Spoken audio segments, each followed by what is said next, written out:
Chad Johnson pocketed over $46 million across his legendary 11-season professional football career. Yet, he spent his prime years sleeping on a stadium couch and buying $20 fake jewelry from a suburban mall. To the average spectator watching from the outside, the flashy world of professional sports is an unyielding runway of multi-million-dollar supercars, diamond-encrusted watches, and sprawling mega mansions designed to scream status at every turn. But right in the middle of that loud, wealth-scented theater, this 6-time Pro Bowl wide receiver systematically dismantled the traditional luxury playbook, executing a bizarre financial strategy that left teammates, financial advisors, and fans completely blindsided. He did not adopt this working-class aesthetic because he went broke or lost his fortune. Instead, he chose a life of extreme, calculated frugality to achieve something far more valuable than temporary material flexes. By choosing to live like a poor man, Johnson unlocked a rare level of bulletproof immunity against the systemic traps that destroy modern athletes, turning what looked like financial insanity into the ultimate power move. If you look beneath the surface of his eccentric fast food diet and budget airline habits, you will uncover a masterclass in modern asset preservation that completely redefines the nature of wealth. Over the next few minutes, we will unpack the precise mathematical framework behind Chad Math, expose the brutal hidden pressures of the locker room culture, and reveal how a sudden post-career financial crisis put his frugal shield to the ultimate real-world test. Most importantly, you will see how his unconventional lifestyle allowed him to build a highly resilient $15 million digital empire by the year 2026. This is not just a story about saving money or hunting for bargains. It is an investigative look into how one man completely decoupled his self-worth from material cost to buy absolute personal freedom. But to truly understand how this massive contradiction began, we have to look back at the exact moment Chad Johnson signed his very first multi-million-dollar rookie contract and made a living decision that completely shocked his coaching staff. The true depth of Chad Johnson's financial strategy reveals itself not during the twilight of his career, but at the exact moment he achieved his highest level of professional earning capacity. After being selected by the Cincinnati Bengals in the second round of the 2001 draft and securing an initial signing bonus of $1.4 million, an average 23-year-old athlete would have immediately rushed to secure a luxury penthouse or a sprawling suburban mansion. Locker room peer pressure dictates that sudden wealth must be accompanied by sudden, highly visible overhead. Yet, Johnson bypassed the traditional real estate market entirely and requested something that left the Bengals front office utterly baffled. He asked for permission to move his belongings directly into the player lounge inside Paul Brown Stadium, transforming his workplace into his primary residence for the first 2 years of his professional career. To understand the sheer brilliance of this decision, one must look past the initial absurdity of an NFL star sleeping on a facility couch. The team's stadium was not merely a concrete sports arena. It was a self-contained ecosystem that provided every single life necessity entirely free of charge. By eliminating a traditional lease or mortgage, Johnson cut his housing costs to absolute zero during the most critical early wealth-building years of his life. The facility featured a spacious lounge, high-definition televisions, movie screens, video game consoles, and full shower facilities. More importantly, the stadium kitchen was staffed by professional chefs who prepared calorie-dense, high-performance meals around the clock. While his rookie teammates were bleeding cash on premium rent, monthly utility bills, and expensive restaurant tabs, Johnson was quietly accumulating his primary salary, allowing his wealth to compound undisturbed while utilizing the organization as his personal landlord.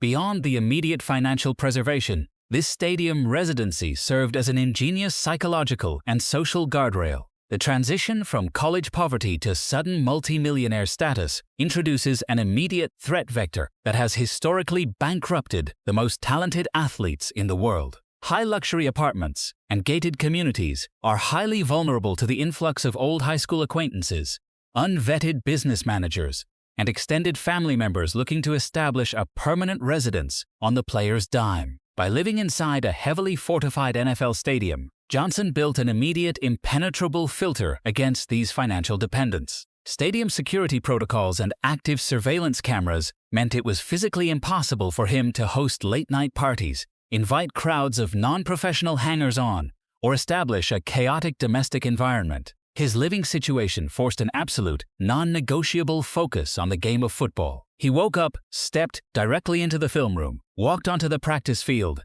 and returned to his couch without ever exposing his mind or his bank account to the toxic distractions of the outside world. This zero-overhead framework was so deeply embedded in his psychology that even when head coach Marvin Lewis finally forced him out of the stadium lounge in his third year, insisting that a franchise star needed to assume traditional adult responsibilities, Johnson still refused to buy into lifestyle inflation. Instead of browsing the luxury real estate market as a dominant wide receiver with a fresh $7 million breakout bonus, he packed his bags and moved directly back into his grandmother's modest house. He remained in that childhood environment until his fifth year in the league, completely shielding his earnings from the real estate bubble, while his peers took on massive, unsustainable debt commitments to project an image of success. He understood a fundamental truth that escapes most young entrepreneurs and entertainers. The early years of hyper-earning are not a license to spend, but a narrow, volatile window to build a liquid fortress. By maintaining a near-zero cost of living during his prime physical years, Johnson ensured that every dollar coming from the Bengals front office went directly into his capital reserves rather than flowing outward to banks, real estate agents, and utility companies. This deliberate delay of lifestyle inflation gave him an enormous financial edge over his peers, but it also set the stage for an even more radical experiment in asset preservation. As his fame exploded and his net worth became easily searchable to anyone with an internet connection, Johnson realized that the traditional rules of high net worth consumption were completely redundant. This realization led directly to the creation of a math-driven spending model that turned the entire luxury industry on its head.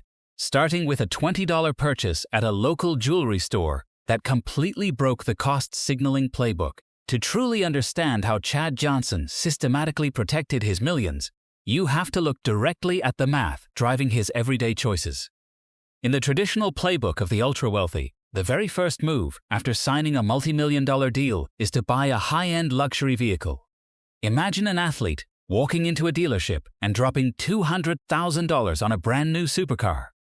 The exact second those pristine tires touch the public pavement outside the dealership, the vehicle suffers an immediate, brutal hit of exponential depreciation, losing roughly $40,000 in paper value just for crossing the street. For the average working person, that single moment of lifestyle flexing burns the equivalent of an entire yearly salary, transforming a massive chunk of liquid capital into a rapidly declining asset. It is a financially devastating move, yet it is performed daily in professional sports simply to maintain a high-status image. Johnson saw right through this illusion and engineered a linear, near-zero cost function that completely broke the luxury matrix. Instead of chasing authentic diamonds and luxury watches that required massive insurance policies and round-the-clock security, he routinely walked into a common mall retailer called Claire's to buy $20 fake Rolexes and cubic zirconia earrings. His financial logic was simple and entirely bulletproof. When the light hits a stone, cubic zirconia shines exactly the same as a flawless diamond to anyone standing a few feet away. By utilizing this alternative strategy, Johnson could drop, scratch, or completely lose a fake watch at a crowded nightclub, shrug his shoulders, and buy an identical replacement the very next morning without making a dent in his net worth. When you run the real numbers behind this behavior, the financial arbitrage is staggering. An athlete could buy a fresh, $20 replica watch every single day for over 5 years straight, and the total cumulative expenditure would still fail to equal the $40,000 paper loss a teammate suffers the moment they drive a luxury supercar off the lot. Johnson was not living this way because he lacked the capital to buy the real thing. In a famous moment captured on national television during the filming of the documentary series Hard Knocks, he stood at a mall counter and purchased a pair of $10 earrings, casually sliding a premium black American Express card across the counter to complete the transaction. He possessed an elite level of credit capacity and liquid wealth, but he absolutely refused to transfer his hard-earned capital to luxury corporate brands just to prove he had it. This mindset allowed him to completely separate his personal identity from depreciating material assets. In a hyper-competitive environment where players are desperately defined by the luxury labels they wear, Johnson realized that he was the actual asset. His value did not come from a Swiss timepiece or a custom designer outfit. It came from his unique talent, his physical production on the gridiron, and his magnetic personality. By letting his searchable net worth do the talking on Google, the necessity for physical cost signaling completely disappeared. This brings us to a critical transition point after the mini hook, where we must pause and ask a fundamental question about the audience watching this unfold. If you had millions sitting in your account, would you have the psychological strength to wear $20 jewelry inside a locker room full of alpha males flashing $500,000 timepieces? If you find this breakdown of financial autonomy valuable, take a brief moment to hit the like button and subscribe to Founder Life as we dive even deeper into his portfolio. While his fake jewelry strategy completely shielded his capital from retail depreciation, Johnson applied this exact same mathematical rigor to his garage, building a dual-lane vehicle portfolio that baffled traditional car collectors. He did not completely deprive himself of high-end machinery. Over the years, his collection included a Rolls-Royce Phantom and a Lamborghini Murcielago. However, the critical difference lay entirely in how those vehicles were financed. Johnson established an ironclad rule early in his career. His core NFL playing salary was entirely sacred and could never be used to fund luxury consumption. Instead, every single high-end vehicle he ever owned was funded exclusively through external television money, acting gigs, commercial sponsorships, and reality shows. For his actual daily commuting, the vehicle that became his signature brand symbol was a tiny black-on-black Smart Fortwo that he purchased in 2006. While his teammates rolled up to the practice facility in massive, gas-guzzling custom trucks and exotic sports cars, Johnson quietly parked a compact vehicle that cost less than $20 to fill up and achieved an incredible 55 miles per gallon. He customized the car with sleek wheels and had his name engraved directly onto the steering wheel, turning a budget commuter vehicle into a loud, highly intentional statement of financial independence. This hyper-frugal transit strategy was not merely about saving a few dollars at the gas pump. It was a visible rejection of the toxic lifestyle inflation that quietly drains the bank accounts of the ultra-wealthy. Every luxury asset carries a hidden tail of ongoing expenses, from sky-high insurance premiums and specialized mechanics to specialized storage fees. By relying on a highly practical commuter car for his daily life, Johnson kept his personal overhead spectacularly low, ensuring that his primary wealth remained entirely liquid and compoundable. Yet, as brilliant as this mathematical framework was for preserving his capital, it was continuously put to the test by a deeply entrenched culture of aggressive consumption that surrounded him every single day. To truly understand why Johnson had to build such an aggressive psychological defense mechanism, we have to look past his garage and step directly into the high-pressure environment of the professional locker room, where a silent financial epidemic was actively destroying his closest peers. The multi-million-dollar liquid cash balance flashing on Chad Johnson's mobile phone screen in 2013 was not a temporary stroke of luck, but the foundational launchpad for a massive post-career digital renaissance. When most sports superstars walk away from the game, they spiral into an endless cycle of extravagant vacations, luxury real estate investments, and over-the-top parties, desperately trying to maintain the high-status illusion of their prime years. But Johnson simply kept living exactly the same way, stubbornly maintaining his poor man aesthetic long after the stadium lights faded.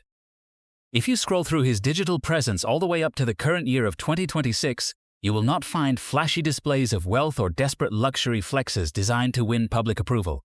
Instead, you see a former NFL icon unapologetically flying economy class on Spirit Airlines and repeatedly professing his unyielding loyalty to the McDonald's dollar menu. This unwavering consistency proved to the world that his lifestyle was never a carefully crafted public relations stunt, but a reflection of who he was at his core. His refusal to buy into private aviation became one of his most legendary brand symbols. While standard retired athletes routinely charter private jets featuring leather massage chairs and personal flight attendants handing out caviar, Johnson willingly squeezes his massive athletic frame into a Spirit Airlines window seat. To him, the math remains completely simple. A private jet costs $20,000 an hour, while a budget commercial ticket costs next to nothing. Yet both aircraft land on the exact same runway at the exact same time. This relentless commitment to practical utility over expensive vanity resonated deeply with a modern digital audience tired of highly polished, artificial influencer culture. His raw authenticity turned him into a highly relatable cultural anomaly, setting the stage for a massive commercial pivot. In September of 2023, Johnson partnered with Pro Football Hall of Famer Shannon Sharpe to channel this massive cultural relevance into a thriving media empire, launching the late-night sports talk podcast called Nightcap.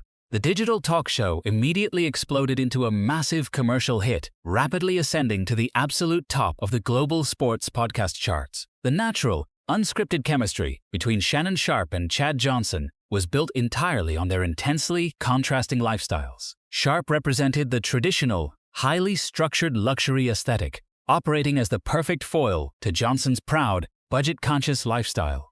Within a short window, the Nightcap digital channel scaled past 2.05 million subscribers and accumulated nearly 1 billion total views, averaging a staggering 32.55 million views per month. This massive media vehicle generated millions in fresh advertising revenue, completely restoring Johnson's liquid net worth to an estimated $15 million by 2026. His authentic personal brand proved to be a far more resilient, cash-generating asset than any traditional corporate. This massive digital success was continuously put to the test by severe commercial, legal, and personal hurdles that would have completely derailed a less stable business partnership. In August of 2025, the underlying financial tension between the hosts spilled directly onto the airwaves when Sharpe jokingly pressed Johnson to pay back a $5,900 personal debt, teasing his partner that his pockets were looking light. This viral moment unfolded against a backdrop of severe legal liabilities, including a highly publicized $23 million lawsuit involving Sharpe and an online model, followed immediately by an additional $20 million defamation lawsuit filed by Jimelita Tillman against both hosts over their commentary on a viral concert video. Yet, despite these multi-million-dollar legal threats and intense public scrutiny, the Nightcap digital empire continued to thrive and expand because Johnson had spent decades keeping his personal overhead low and protecting his core capital. These external legal shocks failed to disrupt his personal financial stability. While his digital media ventures were generating massive new revenue streams, Johnson systematically redirected his excess capital away from corporate luxury brands and toward a highly intentional, direct-to-community form of philanthropy. He became globally famous for leaving massive, life-changing tips for everyday working-class restaurant servers, frequently transforming a nominal double-digit food bill into a viral moment of profound generosity. On one famous occasion at Greensboro Stephanie's restaurant, after consuming a simple $24 meal, he left a precise $1,000 tip for his server, casually writing on the receipt that he used to score touchdowns in video games using his own character. On another occasion at a Bahama Breeze location, he left an identical $1,000 tip on a $63 bill for a middle school teacher working a second job on her birthday, adding a handwritten note citing biblical proverbs to emphasize that nothing in life is free. This brilliant philanthropic pivot revealed the ultimate truth behind his personal economy. Money was never meant to be wasted on overpriced designer goods to impress strangers, but utilized as a powerful tool to directly uplift real people in real communities. This multi-million-dollar media machine and his targeted, direct-to-community philanthropy prove that Chad Johnson never rejected the concept of being rich. He simply executed a brilliant, contrarian strategy to ensure that his money worked exclusively to protect his personal autonomy rather than feeding an insatiable corporate luxury machine. While his teammates and peers spent their careers grinding their physical bodies into the dirt, taking on massive financial debts, and bowing down to corporate team owners just to pay off rapidly depreciating supercars, Johnson bought something that very few modern millionaires can ever truly afford: absolute control over his own life. By keeping his everyday expenses spectacularly low, refusing to fund a non-profitable circle of dependents, and ignoring the aggressive social pressure to show off his wealth, he unlocked a level of independence that remains almost unheard of in the flashy, image-obsessed world of the National Football League.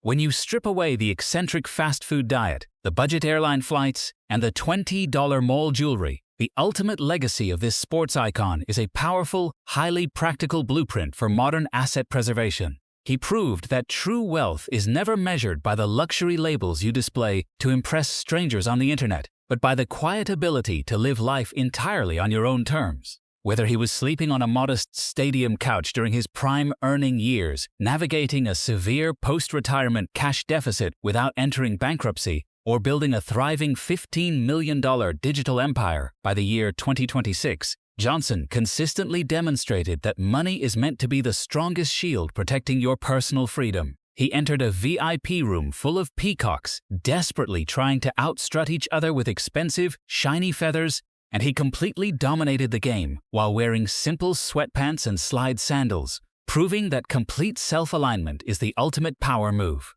This profound separation of personal status from material cost leaves us with a compelling final question to consider. In a modern society where people routinely drown in crippling credit card debt just to project a lifestyle they cannot afford, who is actually rich? Is it the individual who stacks up millions only to watch it instantly flow outward to maintain a fragile, hyperinflated image for the outside world? Or is it the anomaly who possesses the quiet confidence to not spend it at all? If you are ready to stop letting material status dictate your financial future and want to discover how the world's most successful figures master the game of long-term asset preservation, click on the next video appearing on your screen right now to break down another hidden corporate empire on Founder Life.